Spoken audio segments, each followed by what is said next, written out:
O capítulo começa quando Munir é trancado em um quarto para onde Sarp também está levado. Azim conta ao irmão que seu amigo é um pouco rebelde e que tiveram que discipliná-lo. Ele tira as algemas e Munir pede que ele lembre que também viu Piril crescer, talvez não se lembre de quando a amou.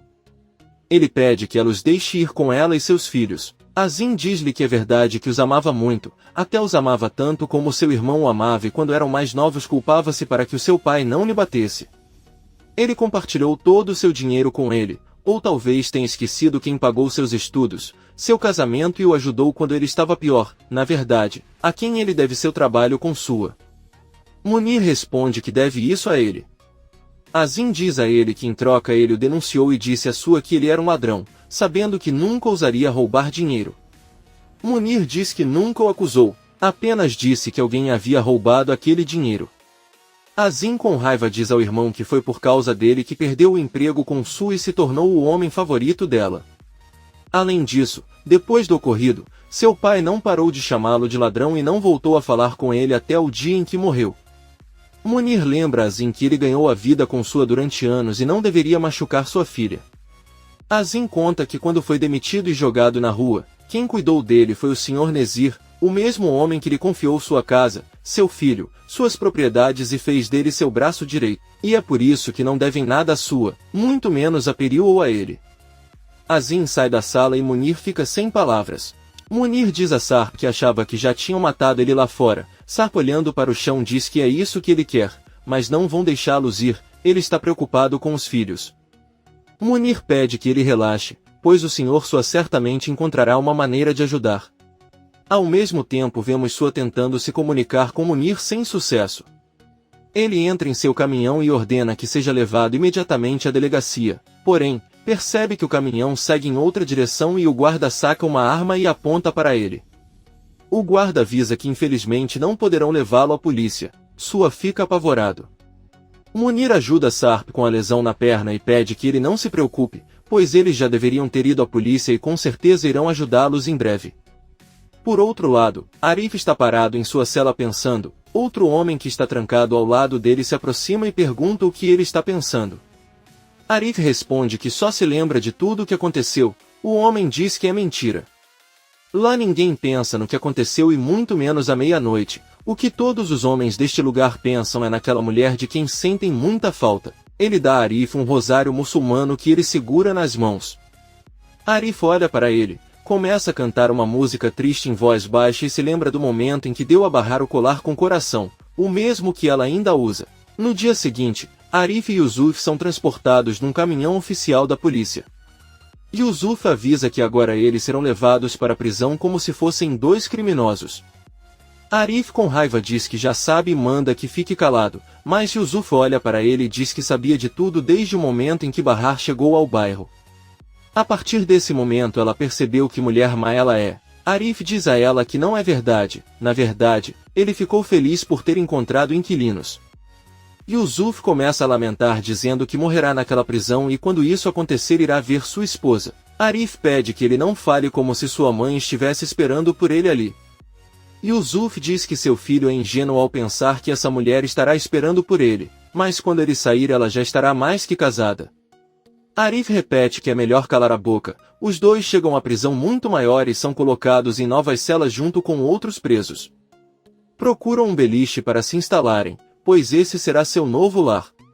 Atice está na cozinha e Enver entra e pergunta o que ela está fazendo. Ela responde que está preparando a mesa para os bolos e Sirin terá que terminar antes do meio-dia. Ela vê a cara do marido e diz que com certeza ele vai começar a falar mal do Sirin e vai dizer que pode até colocar veneno na massa. Enver diz que não é o caso e ela também a está defendendo novamente. Atice diz que não tem motivo para não defendê-la. Sirin é sua filha e uma mãe só deve querer o melhor. Ela diz a ele que adoraria convencê-la a continuar o tratamento. Enver pensa por um momento e temendo o que Sirin pode fazer com os bolos, sugere que Atice usasse no refeitório ou os deixe prontos à noite e eles próprios se levantarão cedo para assá-los. Atice deixa claro que Sirin é o responsável por isso e pede que ele não interfira nos assuntos dela. Enver diz a ele que provavelmente está fazendo tudo isso por causa de Henry e Sirin e depois vai embora. Enquanto isso, Sirin acorda e com um grande sorriso no rosto, tira de debaixo da cama o retrato que fez de Henry e o cumprimenta com muita alegria. Poucas horas depois, na cafeteria Henry está com Seida e Atice entra. Henry pergunta se seria possível que Sirin trabalhasse ali com eles. Atice pensa a respeito e diz que não tem problema com isso. Uma Seida furiosa intervém e pergunta o que ele quis dizer ao dizer que não há problema. Claro que há.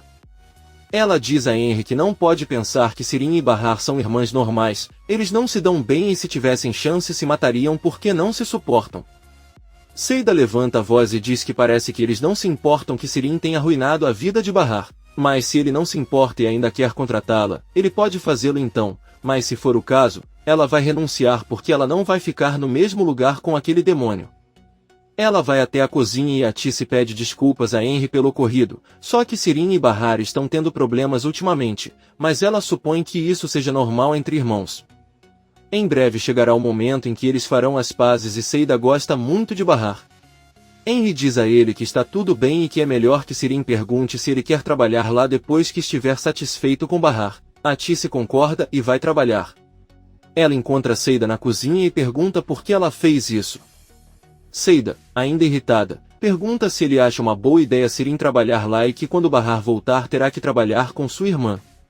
Atice diz a ele que ainda estava pensando em dizer não à sua proposta. Bahar nem estaria vivo se não fosse por Sirin e ela não gostou que ele falasse sobre seus problemas familiares. Ela diz a Seida que sempre a trataram como uma filha e ela não entende por que está se comportando dessa maneira. Ela não consegue acreditar que ele chamou sua filha de demônio e parece que ela não tem o menor respeito por Enver e por ela. Então Atice vai embora e imediatamente se sente mal em ver está pronto para ir embora. Sirin se aproxima dele e diz que o que ele está fazendo não está certo, ele não pode trabalhar em uma mercearia depois de ter sido operado e deve ter muito cuidado, porém está arriscando a vida. Enver diz a ele que eles não veem nada de perigoso em um saco de maçãs ou tomates. Sirin pede que ele não seja teimoso e procure outro emprego. Além disso, se a mãe dele descobrir, ela ficará muito brava. Enver pergunta a ela que se ela quiser ajudar sua mãe, ela não deve contar nada do que sabe e ficar em silêncio. Sirin responde que está tudo bem. Sarp está olhando pela janela e diz a Munir que não vê ninguém vindo em sua direção agora. Então ele pergunta o que ele acha que aconteceria se ele morresse neste exato momento, ou seja, morrendo sem esperar que Nezir o matasse, poderia ser o fim de tudo e Nezir deixaria suas famílias em paz.